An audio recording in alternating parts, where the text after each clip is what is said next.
Was that really her name, Elizabeth Arden? The answer is no. Her real name was Florence Nightingale Graham, and it is estimated that she was born in 1881, but some documents say 1883. She grew up in a small farm in Canada.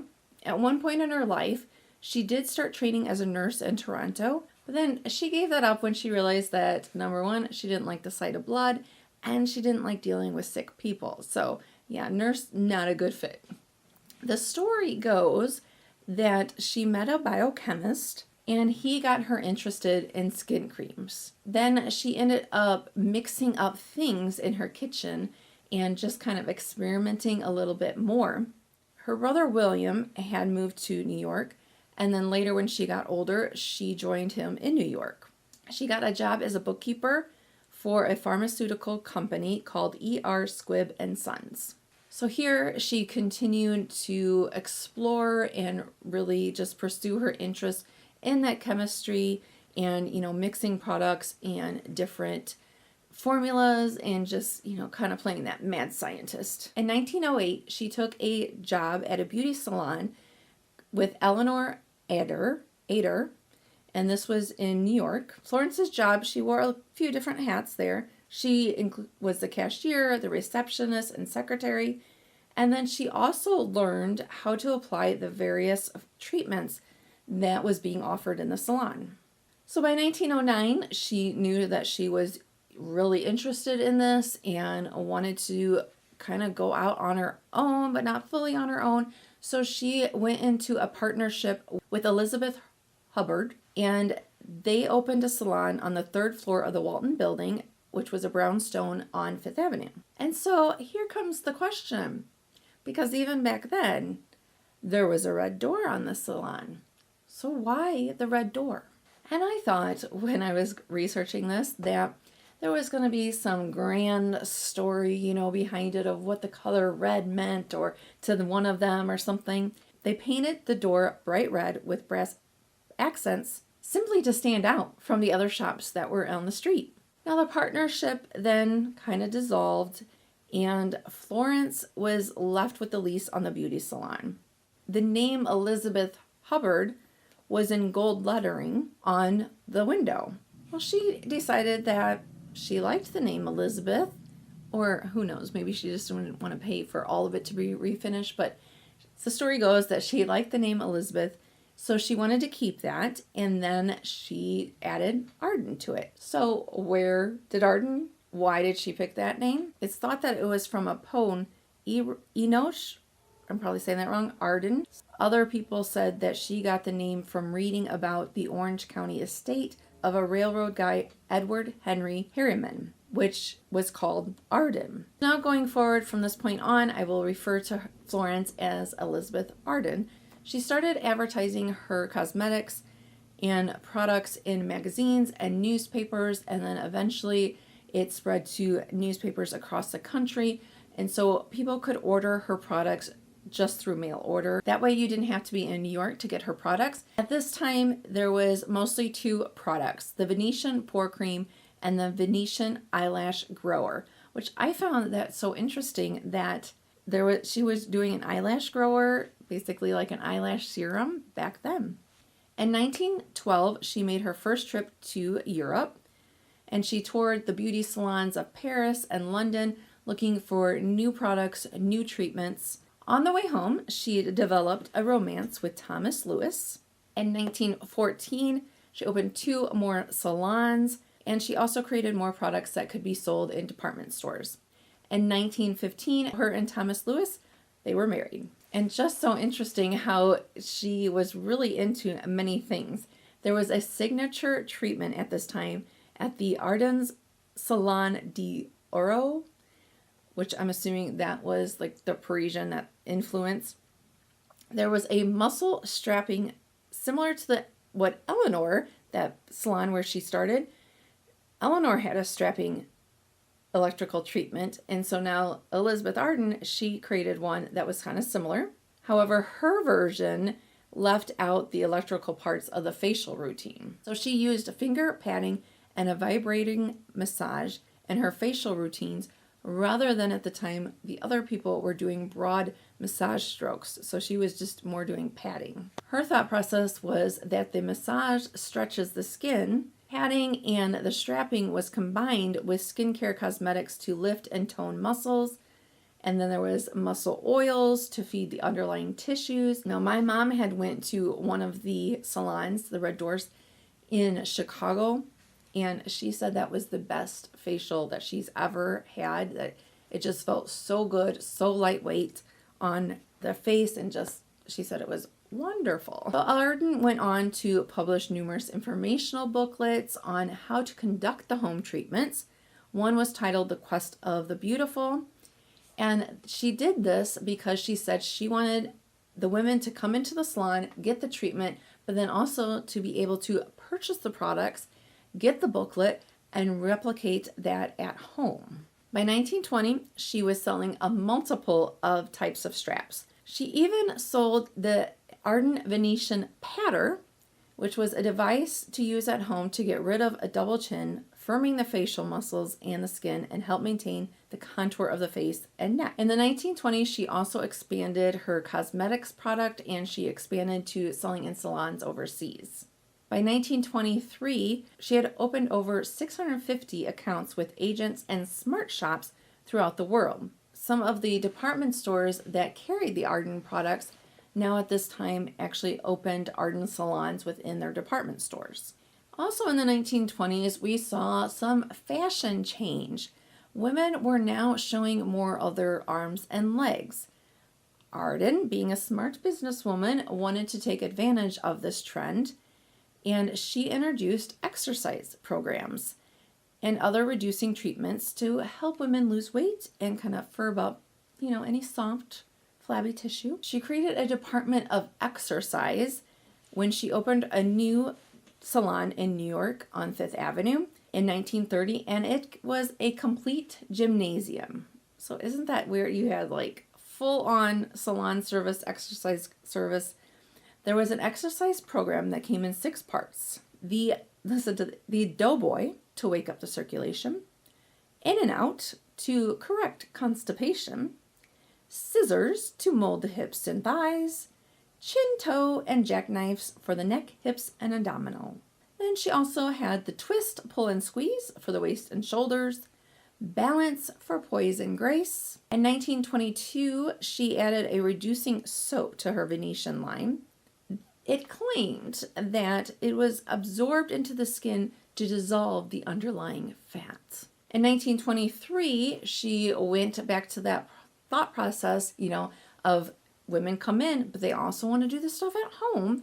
So she put her exercise routine on a set of 3 double-sided gramophone records. She also included photographs to go along with the movements, a measuring chart that the women could do, and a diet schedule. And of course, she sold a satin mat that the women could do the exercises on. So she really was ahead of her time. Now at this time, some other skincare brands that were out were starting to introduce products that were picked whether you had oily skin or dry skin. She decided to go a different direction. All skincare products or programs that she started, they all had the same 2 items, Venetian Cleansing Cream and the Venetian Arden Skin Tonic. However, instead of if you're dry or oily, the products that were selected for the women were according to the fullness of their face. If they had a little bit of chunkiness or they were more lean. So interesting concept, huh? In 1923, she added nail polish to the line, and then she started to coordinate the makeup colors by the complexion and hair and eye color of the women, it wasn't as extensive as some of the other brands at this time, but kind of comparable in what they were doing. Now, in 1933, she separated with her husband. In 1934, they were divorced. That was probably pretty scandalous, I would say, in 1934 to get a divorce. And the rumors that went around of why they got divorced, one was her husband was trying to kind of cut her out of some of the important business decisions. And if you think back to that time, that was probably when it was very unusual for the woman to, be up front, be making the decisions. You know, it probably was always, oh, you have to have a man with you. The other rumor that went around at that time was there was an alleged affair between her husband and an Arden employee named Mildred Bean. Now, Mildred had left Arden and she started her own beauty business under the name Jane Cloud. If that's the case, Arden, as we know, did much better because we don't know Jane Cloud. We don't know that brand. It did not stick around. She went on to open more studios. She even opened a health and beauty farm in Maine where there was pools, facilities, guest cottages, treatment rooms, exercise rooms. It said it wasn't a loss, but it wasn't as popular as her other salons. In the 1930s, there was a change in the logo. There was now a winged A logo. And in 1931, she decided to push the concept, instead of going off of your complexion, your hair color, your eye color of what makeup to use, she was pushing the idea of going along with what clothing you're wearing, and that is what kind of color cosmetics you should use. So she introduced the color scheme wheels to help clients coordinate their makeup and their clothes. It could be rotated to show the Arden makeup shades best suited for a particular dress color. The first version was square, but then later she changed it to a circular. So that seems like that's a pretty cool thing. And, you know, I wouldn't mind having something like that today. Would you like to have something like that if a brand came out with that, or just if there was something like that where you could just kind of be like, okay, I'm wearing black today. You know, what colors should I wear? Would you like that? I think that would be kind of spiffy. Spiffy. Where did that word come from? I don't know. She also introduced color harmony boxes, they were called, and there was 8 different combinations of lipstick, rouge, eyeshadow, and mascara that was to harmonize with different clothing coloring that you were going to wear. In 1934, she launched a perfume called Bluegrass. So her salons at this time, she had about 30. They were starting to kind of decrease in sales. But instead of giving up, she did not close any doors. She added treatments like the Arden Bath, which was a full body paraffin wax bath. Now, have you ever used the paraffin wax for your hands? Don't think I've heard of any salons or spa places still doing that. I don't know if you have. So it probably didn't really stick. She launched the automatic lipstick, which could be opened with one hand. Another thing that she introduced was the looking glass lipstick. It was automatic, but it came encased with a lid that when you opened it, revealed a small mirror, so you had a mirror to put on your lipstick. She also expanded into hairstyling services in her salons, and in 1936, she added color capes. So this makes me think, because it says that it was colors that were placed over the shoulders so it could show clients how the matching makeup looked, which made me completely think of, have you ever had your colors done or heard of that?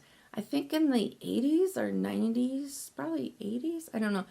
I know that my mom had that done where, you know, they had where the color swatches, and that was to find out what season you were. And then, so you would find out if you were, you know, summer, winter, fall, spring, and then you got a little swatch book that you would take with you and you could flip through when you're shopping, and it would, you know, these would be the swatches, the colors that would be the best suited for you. Have you ever had that done? And I think that's kind of making a comeback. I've started to see a little bit more videos on YouTube talking about finding your color story. So I feel like for a while I wasn't hearing anything about that, but I don't know, maybe it never went away. I don't know. And in 1943, I'm telling you, she really put her hands into everything. She started to pursue a clothing designing that would be exclusive to her salons. I had no idea, but then I looked on eBay and like Poshmark and Etsy, and there is some vintage Elizabeth Arden clothing for sale. She partnered with a designer, and then they had a falling out. She tried to do it on her own, but it just really wasn't successful. So that went by the wayside. 1956, she introduced her first men's range, Arden for Men. So she continued to follow trends. They continued to introduce new products. In 1966, she passed away. She died from complications following a stroke and pneumonia. Carl, who was the executive vice president from 1948 to 1966, he took over as president of the company following her death. Elizabeth Arden, it was estimated to be grossing $60 million per year when she died. However, she must have not been good with paying taxes, because it said that the company owed $48 million in taxes. The board began selling off assets such as old factories and warehouses to try to raise this money to pay off the tax. Eventually, in 1970, the company was sold to Eli Lilly for $38.5 million. Then the company had a loss. They reported a loss for the first 4 years under the new ownership. There was another ownership change in 1987. Fabergé purchased the brand for $700 million. In 1989, Unilever purchased the personal care lines for Fabergé, which that included Elizabeth Arden, Brut, and Aquanet. Shout out to, you remember the Aquanet hair spray. How high could you get your bangs and make them stay? So they purchased those brands for $1.5 billion.